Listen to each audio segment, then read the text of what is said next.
नमस्कार सर। करण दादी नमस्कार। तो आज आप होम थिएटर में पहुंचे, आप क्या कहना चाहेंगे आज इसके जो संगीत के बारे में? सर्वप्रथम मैं आभार व्यक्त करता हूँ आदरणीय कृष्ण अरोड़ा जी का, थैंक यू अपने सर। कुलदीप जी दीवान जी का, जिन्होंने एसीटी होम थिएटर के नाम से एक नई सौगात नरवाना शहर को देने का काम किया, क्योंकि एक यूनिक थिंग इस शहर में इस्टेब्लिश इन्होंने करी है, जिसकी अभी मैं जिक्र करता अरोड़ा साहब से कि ये क्वालिटी टाइम स्पेंड की बहुत जरूर डिमांड बढ़ती जा रही है, और फैमिली के साथ टाइम स्पेंड करना ये हम सबकी जिम्मेवारी बनती है।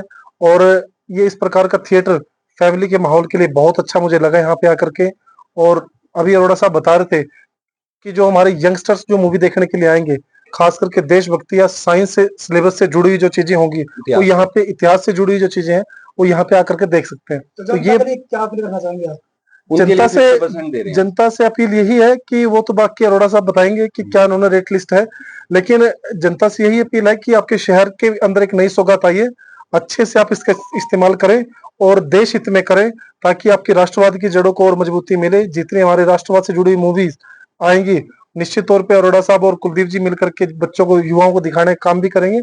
और इस प्रकार के इनोवेटिव आइडिया जब शहर में स्थापित होते हैं तो दिन दोगुनी चार चौगुनी शहर अपने आप तरक्की करने लग जाता है। सर, आप भी युवा है, तो राजनीति के मामले में युवाओं के बारे में क्या संदेश देना चाहेंगे? आज के युवा जो राजनीति में आना चाहते हैं, उन ऐसे युवाओं ऐसे मैं अपने युवा साथियों से एक ही निवेदन करता हूं कि खटोले में लेटे लेटे कमेंटबाजियां करने की बजाय आप राजनीति का हिस्सा बने, क्योंकि विश्व का सबसे बड़ा लोकतांत्रिक देश हमारा है।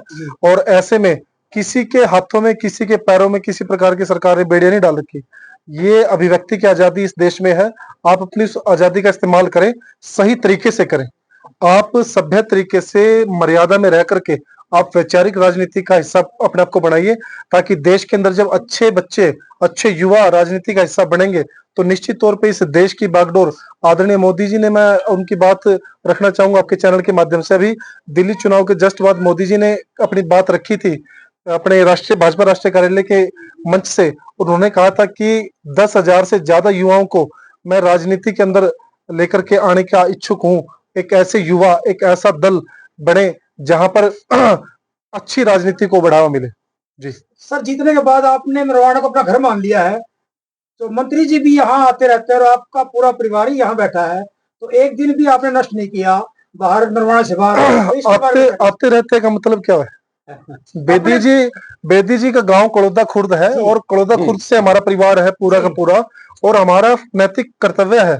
यहाँ की जनता जनार्दन ने बेदी जी को 11,000 से ज्यादा मतों से जिता करके भेजा है, और एक आस विश्वास उम्मीद के साथ जिता करके भेजा है। बेदी जी ने नारा दिया था कि नरवाने को चंडीगढ़ के तर्ज पे विकसित करने का काम करेंगे।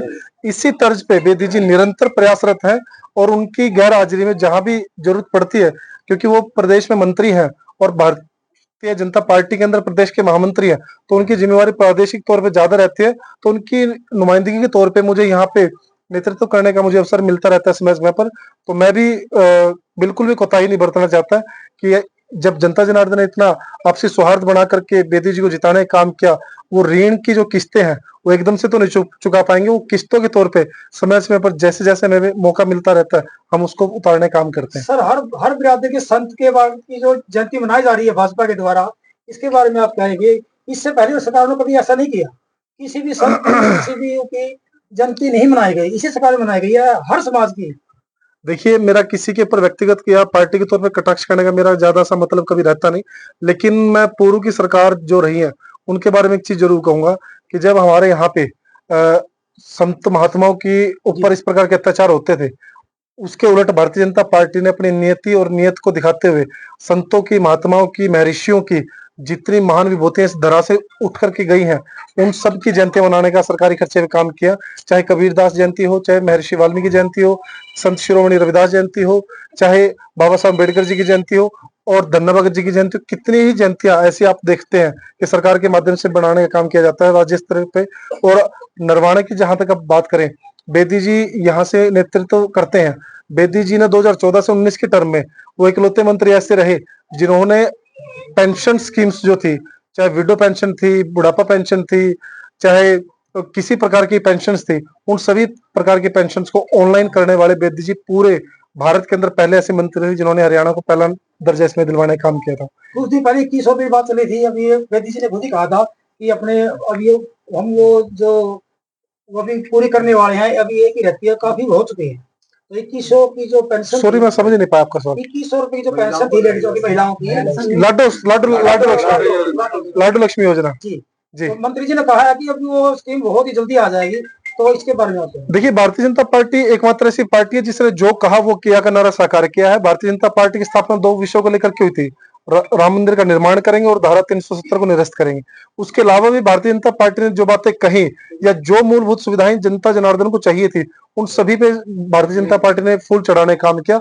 और लाडू लक्ष्मी योजना तो खुद माननीय नैब सिंह सैनी जी ने घोषणा कर रखी है, तो इसको तो बड़ी तेजी से हम, हमारी सरकार के जो मंत्रीगण है वो सभी इसमें लगे हुए हैं। जी ठीक है।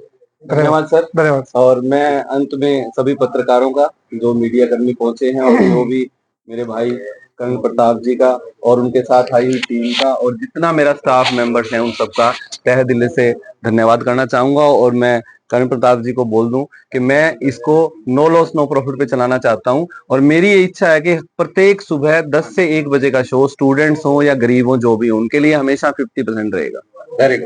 1000 से ज्यादा नहीं रहेगा, ताकि वो लोग भी इस चीज का अनुभव करें, अपने बच्चे और अपनी फैमिली को लेके आए। करण जी Thank भी you so लेके much. आए सबको।